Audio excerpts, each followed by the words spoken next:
안녕하십니까. 경제 분석 전문 프로그램 ANHGG의 서민혁입니다. 오늘 우리가 다룰 주제는 단순한 정책 방향이 아니라 하나의 문명 전환을 의미할 수 있는 중대한 선택에 대한 것입니다. 바로 시진핑 주석이 내세운 중국 경제의 서방과의 분리, 다시 말해 자발적인 디커플링 전략입니다. 지난 수십 년간 중국은 세계의 공장이라는 별칭 속에서 전 세계 자본과 기술, 소비 시장을 등에 업고 고도 성장을 일궈왔습니다. 그런데 지금 그 성장의 사다리를 스스로 걷어차고 있는 듯한 이상한 풍경이 벌어지고 있습니다. 전문가들 사이에서는 이것은 단순한 정책 실패가 아닌 문명의 퇴행이다라는 강도 높은 지적까지 나오고 있습니다. 시진핑 주석은 왜 이런 결정을 내렸을까요? 그것이 과연 지속 가능한 전략일까요? 지금부터 하나하나 짚어보겠습니다. 2001년 중국은 세계무역기구 WTO에 공식 가입하며 세계경제 무대에 본격적으로 등장했습니다. 이는 단순한 무역 협정 이상의 의미였습니다.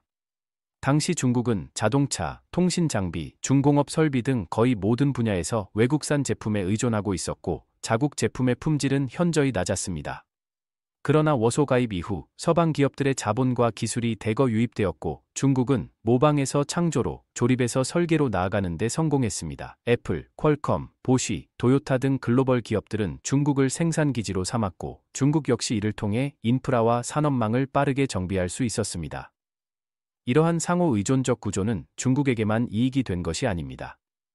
미국과 유럽, 일본의 소비자들은 값싸고 빠른 공급망의 수혜를 누렸고 다국적 기업들은 전례 없는 마진을 기록했습니다. 이렇게 보면 중국의 부상은 서방 자본주의의 프로젝트였다고 해도 과언이 아닙니다. 그러나 바로 이 상호이익 구조를 시진핑 정권은 지금 뒤엎고 있는 것입니다. 전환점은 미중 무역전쟁과 코로나19 팬데믹이었습니다. 미국은 2018년부터 관세 폭탄과 반도체 수출 통제로 중국을 압박했고 중국은 내부적으로 쌍순환 전략을 내세우며 내수 중심, 기술 자립을 강조하기 시작했습니다. 겉으로는 미국에 당하지 않겠다는 명분이었지만 실상은 세계 공급망에서 점차 이탈하겠다는 암시였습니다. 최근에는 더 노골적입니다. 중국은 핵심 기술과 자원, 특히 히토류 전기차 배터리 AI 칩 분야에서 완전한 자립을 시도하고 있으며 수입 대체 정책을 전 산업에 확대 적용하고 있습니다. 그런데 문제는 이것이 단순한 자립이 아니라 사실상 고립이라는 점입니다. 이전까지의 중국은 세계와 연결되어 있을 때 가장 강력했습니다. 외국인 투자, 기술 협력, 글로벌 수요를 바탕으로 생산과 수출의 균형을 맞춰 왔습니다. 하지만 이제는 모든 것을 중국 안에서 해결하겠다는 강박 속에 글로벌 협력 대신 폐쇄적 산업 생태계를 구축하려 하고 있습니다. 이는 한마디로 스스로 산소 호흡기를 끊는 행위이며 단기적 기술 자립이라는 목표에 취해 중장기적 신뢰와 유연성을 포기하는 모순된 선택입니다. 이쯤 되면 질문해야 합니다. 과연 시진핑의 전략은 미래를 위한 통찰일까요? 아니면 권력 유지를 위한 착각일까요? 다음 순서에서는 중국이 실제로 내놓은 경제정책과 산업구조 변화가 어떤 방향으로 작동하고 있는지 그리고 그 속에 숨어있는 허상은 무엇인지 깊이 있게 분석해 보겠습니다. 시진핑 정부가 내세운 자립경제 전략은 겉으로 보기엔 강한 국가를 위한 설계처럼 보입니다. 하지만 그 속을 들여다보면 놀라울 정도로 비효율적이고 자기 모순적입니다.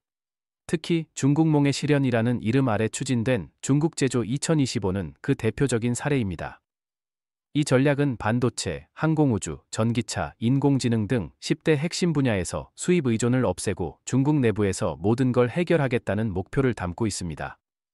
그리고 이 목표를 위해 정부는 자금, 세금 혜택, 토지, 전력까지 총동원해 특정 기업에 몰아주고 있습니다. 문제는 이렇게 만들어진 인공산업 생태계가 시장 논리가 아니라 정치 논리에 의해 움직이고 있다는 점입니다. 실제로 많은 기술 기업들이 단기 성과를 내기 위해 비현실적인 생산량 목표를 설정하고 수요가 없는 분야에도 과잉 투자를 반복하고 있습니다. 한 예로 2023년 기준 중국의 전기차 생산 능력은 연 1200만 대에 이르렀지만 실제 내수 판매량은 800만 대를 넘지 못했습니다. 그 결과 수많은 중소부품업체와 배터리 공급망이 미사용 재고로 압사당하고 있고 가격 인하 경쟁으로 수익성은 바닥을 치고 있습니다. 또한 기술 자립을 명분으로 외국산 소프트웨어와 장비를 배척하면서 글로벌 기술 네트워크에서 고립되는 부작용도 커지고 있습니다. 특히 반도체 장비의 경우 네덜란드 ASML사의 EUV 리소그래피 장비 없이는 5나노 이하의 첨단 공정 생산이 사실상 불가능한데 중국은 이를 대체할 수단이 없습니다. 그럼에도 불구하고 중국 정부는 국산화율 100%라는 허황된 목표를 강요하고 있으며 그 압박 속에서 기업들은 조작된 보고서와 보여주기식 성과를 반복적으로 양산하고 있습니다. 더 심각한 건 이러한 전략이 선택이 아니라 강제로 작동하고 있다는 사실입니다. 지방정부와 국유기업들은 중앙의 지시에 따라 억지로 자금을 배정하고 성과가 부족한 기업에도 지원을 끊지 못합니다. 이는 일종의 정책적 좀비 기업을 양산하는 구조이며 자본의 배분 효율성을 떨어뜨리는 가장 치명적인 방식입니다. 과거 소련식 계획경제가 실패했던 바로 그 이유가 지금의 중국 경제 곳곳에서 되풀이되고 있는 것입니다. 결국 자립이라는 명분은 중국 공산당이 세계와 대결하기 위한 구호에 지나지 않습니다. 그것은 기술 경쟁이 아니라 이념 경쟁의 수단이며 시장이 아닌 권력이 결정하는 성장 환상입니다. 진정한 기술 자립이란 국제 표준과의 협력 속에서 점진적으로 이뤄지는 것이지 벽을 세우고 그 안에서만 박수를 치는 쇼가 아닙니다. 다음 파트에서는 이런 경제 전략이 실제로 중국 내부에 어떤 충격을 주고 있는지, 그리고 금융, 부동산, 소비 영역에서 어떤 균열이 일어나고 있는지 구체적인 수치와 함께 살펴보겠습니다. 중국이 내세운 자립 경제 전략은 국가적 자신감의 표현이 아니라 실은 내부 문제를 은폐하려는 일종의 정치적 방패에 가깝습니다. 문제는 이 방패가 더 이상 경제를 지켜주지 못하고 있다는 데 있습니다. 현실에서는 곳곳에서 균열이 발생하고 있으며 그 충격은 이미 눈에 보이는 수치로 나타나고 있습니다. 먼저 외국인 직접 투자 FDI는 2023년 하반기 기준 전년 대비 8.3% 감소했습니다. 미국과 유럽 기업들이 중국 내 확장을 중단하거나 철수하고 있으며 기술 유출 및 공급망 리스크를 우려해 동남아와 인도로 생산 거점을 이전하고 있습니다. 애플, 인텔, 보쉬 등 글로벌 기업들의 탈중국 움직임은 더 이상 단기 이슈가 아닙니다. 이는 단순한 무역 감소가 아니라 산업 생태계 전체가 빠져나가는 구조적 이탈을 의미합니다. 두 번째로 중국 내 부동산 시장은 심각한 침체에 빠져 있습니다. 헝다, 비구이위안 등 대형 부동산 개발사들의 채무 불이행이 연쇄적으로 터져 나오고 있으며 지방정부의 토지 수입도 급감했습니다. 중국 GDP의 30% 이상을 차지하던 부동산 관련 산업이 급속히 위축되면서 은행권 대출 회수 압력과 민간 소비 위축이 동시에 발생하고 있습니다. 또한 청년 실업률은 정부가 공식 발표를 중단했을 정도로 심각합니다. 일부 독립 통계에 따르면 도시 청년층 실업률은 2023년 기준 21%를 넘었고 대학 졸업자의 절반 이상이 6개월 이내 정규직 취업에 실패한 것으로 나타났습니다. 이는 단순한 고용 문제를 넘어 중산층의 붕괴와 미래 소비 여력의 상실로 이어지고 있습니다. 이러한 충격은 단순히 자립 정책의 부작용이 아닙니다. 이는 권위주의적 통치 구조와 시장 왜곡이 만든 예고된 재난입니다. 중국 정부는 외국 자본과 협력보다는 통제를 통해 불안을 해소하려 하고 있고 그 결과 시장의 유연성과 효율성이 마비되고 있습니다. 기업들은 혁신보다 생존을 고민해야 하고 투자자는 리스크 회피에만 집중하고 있습니다. 다음 파트에서는 이러한 내부 붕괴를 감지한 서방 국가들이 어떻게 대응하고 있는지, 특히 미국과 유럽이 취한 전략적 조치들과 그 의도를 집중 분석해 보겠습니다. 중국의 자립 선언은 단지 국내적 경제 문제를 유발한 것이 아닙니다. 그것은 서방 세계, 특히 미국에게는 일종의 선언문이었습니다. 중국이 더 이상 협력 파트너가 아니라 전략적 도전 세력으로 전환되었다는 신호로 해석된 것이죠. 이에 대한 대응은 놀라울 만큼 조직적이며 정밀했습니다. 미국은 단독 행동이 아니라 동맹과의 연계를 통해 중국의 기술 산업을 겨냥한 5가지 전략적 봉쇄 전선을 구축하고 있습니다. 첫째, 반도체 설계 장비 수출 통제입니다. 미국은 엔비디아, AMD, 인텔 등 자국 기업들의 AI 및 고성능 연산 칩을 중국에 판매하지 못하게 막았습니다. 동시에 네덜란드와 일본과 협력해 ASML, 니콘, 도쿄일렉트론 같은 장비 업체가 중국의 첨단 노광 장비 UEB, DUB를 수출하지 못하도록 차단했습니다. 이로써 중국은 5나노 이하의 첨단 반도체 생산 능력을 확보할 수 없는 구조적 한계에 봉착했습니다. 둘째, 고성능 소프트웨어 및 산업용 운영체제의 공급 중단입니다.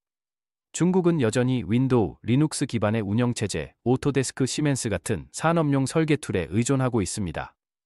이들 소프트웨어의 라이선스 갱신 거부나 보안 업데이트 중단은 중국 제조업의 디지털화 전환을 지연시키는 결정타가 되고 있습니다. 셋째, 위성통신 항공전자 분야의 기술 이전 제한입니다.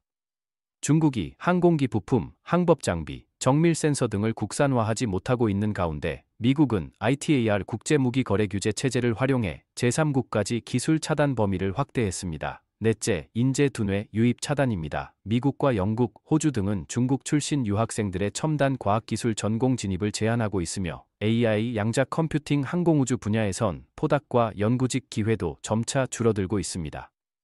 지식의 경계가 전쟁의 경계로 바뀌고 있는 셈입니다. 마지막으로 기술 생태계 전반에 신뢰 붕괴를 유도하고 있습니다. 미 국무부는 다국적 기업들에게 중국 내 연구소, 제조기지, 데이터 센터 운영의 리스크를 경고했고 실제로 애플, 마이크로소프트, 아마존은 일부 부서를 인도, 베트남, 멕시코 등으로 이전하고 있습니다. 이렇듯 서방의 기술 봉쇄는 단순한 무역 전쟁이 아니라 지식 공급망 인재 표준을 포함한 4차 산업 전면전입니다. 시진핑의 디커플링 전략은 이 전면전에 스스로 불을 지핀 행위의 다름 아닙니다. 마지막 파트에서는 이러한 전략적 대결의 최종 귀결이 어디로 향하고 있는지, 중국이 진정으로 자립 가능한지, 그리고 그 한계는 어디인지 함께 정리해 보겠습니다. 지금의 중국은 자립을 외치지만 실상은 외부 세계와의 단절 속에 스스로 질식해가고 있습니다. 기술도, 자원도, 신뢰도 모두 미완성 상태에서 세계와 연결된 고리를 스스로 끊어내는 이 결정은 국가의 자존이 아니라 불안에서 비롯된 자기 방어에 불과합니다. 특히 시진핑 주석이 추진하는 이 전략은 냉정한 현실 분석이 아닌 정치적 생존을 위한 이미지 관리의 산물입니다. 세계 경제가 유기적으로 연결된 지금 혼자 살아남겠다는 신념은 결국 혼자 무너지는 결과로 이어질 것입니다. 중국은 자립을 외칠수록 더 고립되고 고립될수록 더 불안해질 것입니다. 오늘날의 중국이 택한 이 길은 미래의 대안이 아니라 과거의 덫에 스스로 갇히는 선택입니다. 전략이 되기에는 너무 감정적이고 혁신이라 부르기엔 너무 퇴행적입니다. 이것이야말로 시진핑과 중국 공산당이 가진 가장 명백한 한계입니다.